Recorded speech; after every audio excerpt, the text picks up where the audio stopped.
Assalamualaikum warahmatullahi wabarakatuh. Apa kabar semua anak bapak? Semoga anak bapak sehat selalu dan tetap semangat walaupun di dalam masa pandemi sekarang ini. Oke, kita akan belajar unit pertama kita, yaitu mengenal teknologi informasi dan komunikasi. Pada zaman dahulu, manusia berkomunikasi menyampaikan pesan atau informasi dengan berbagai macam cara dan alat sederhana yang digunakan. Sebagai contohnya, pada sekitar 5.000 tahun yang lalu, bangsa Mesir kuno dan bangsa Maya di Amerika Tengah merupakan bangsa yang pertama kali menggunakan tulisan bergambar. Tulisan dengan gambar-gambar khusus ini disebut dengan hieroglif. Oke anak bapak, disebut dengan hieroglif. Ada pula alat-alat sederhana lainnya yang biasa digunakan untuk berkomunikasi pada masa lalu, di antaranya seperti lampu sorot dan sinyal bendera. Contohnya seperti lampu sorot, informasi disampaikan dalam bentuk kedipan cahaya. Lampu sorot biasanya dipasang pada mercusuar. Anak-anak tahu mercusuar? Ya, mercusuar biasanya berada di pelabuhan yang digunakan untuk memberi tanda pada kapal yang akan berlabuh. Contohnya lain seperti bendera. Bendera biasanya orang mengirimkan pesan lewat gerakan-gerakan tangan sambil memegang bendera dari tempat yang tinggi seperti bukit. Kalau di Indonesia, terdapat alat komunikasi tradisional yang biasa digunakan oleh masyarakat di pedesaan, yaitu seperti kentungan. Teknologi semakin lama semakin canggih. Adapun teknologi awal dari peradaban yaitu seperti telegraf. Telegraf ini menggunakan listrik, alat komunikasi yang mengirimkan pesan melalui kawat listrik. Kode yang digunakan untuk menyampaikan pesannya adalah kode Morse. Kode Morse. Jadi telegraf itu menyampaikan pesan dengan menggunakan kode Morse. Seperti gambar berikut. Jadi kode Morse ini digunakan untuk berkomunikasi atau bertukar informasi atau pesan yang dilakukan secara jarak jauh. Hal ini biasa disebut dengan telekomunikasi.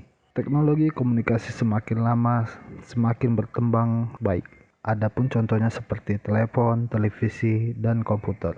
Cara kerja pesawat televisi adalah menerima gelombang radio yang dipancarkan oleh satelit komunikasi luar angkasa. Kemudian gelombang ini diubah menjadi gambar dan bunyi berupa film atau acara favorit kita yang telah kita tonton seperti di rumah. Begitu juga cara kerja telepon. Telepon rumah mengubah gelombang suara menjadi gelombang listrik. Gelombang listrik tersebut dikirimkan melalui kabel telepon. Kemudian telepon penerima mengubahnya kembali gelombang listrik tadi menjadi gelombang suara sehingga kamu bisa berbicara dengan temanmu pada jarak yang jauh. Berbeda dengan ponsel. Ponsel mengubah gelombang suara menjadi gelombang radio. Kemudian gelombang radio tersebut dikirim lewat stasiun pemancar. Gelombang radio adalah salah satu gelombang yang dapat merambat di udara. Oleh sebab itu, ponsel yang kita pegang sekarang ini tidak memerlukan kabel. Teknologi tanpa kabel ini disebut juga teknologi nirkabel atau wireless. Oke, mari kita membahas komputer. Dalam komunikasi juga sangat terkenal. Jika pada awalnya komputer dirancang hanya untuk menyelesaikan persoalan matematika yang sulit, sekarang kegunaannya telah jauh berkembang. Salah satunya adalah sebagai teknologi untuk menyampaikan pesan atau informasi. Kamu dapat saling berkirim informasi dengan orang-orang di seluruh belahan dunia dengan menggunakan komputer yang terhubung ke jaringan internet. Masih ingatkah kalian dengan internet anak-anak bapak?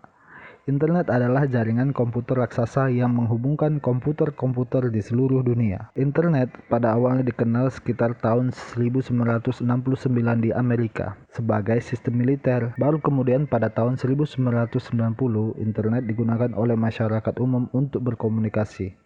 Salah satu keistimewaan internet adalah WWW, yaitu kepanjangan dari World Wide Web. Tampilan World Wide Web ini seperti halaman majalah yang menawarkan berbagai fasilitas internet anak-anak, seperti email.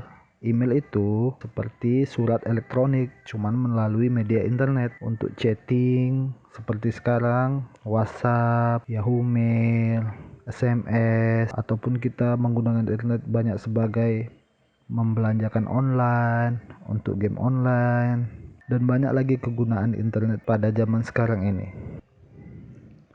Mungkin untuk masa depan berikutnya banyak lagi teknologi dan informasi komunikasi pada masa depan yang lebih canggih daripada sekarang. Seperti halnya sekarang banyak mobil yang tanpa ada supirnya bisa berjalan sendiri. Atau mungkin di antara anak bapak nanti akan menemukan sesuatu yang lebih canggih dari sekarang, seperti memanggil kendaraan sendiri untuk datang ke rumah, atau berpergian ke bulan tanpa pesawat NASA. Itu mungkin saja bisa terjadi. Mungkin generasi kalianlah yang akan menciptakan itu di tahun atau abad-abad yang akan datang. Oke, untuk saat ini itu saja pembahasan Bapak. Semoga anak Bapak tetap semangat, tetap sehat selalu, dan terus berkarya untuk kemajuan teknologi Indonesia. Assalamualaikum warahmatullahi wabarakatuh.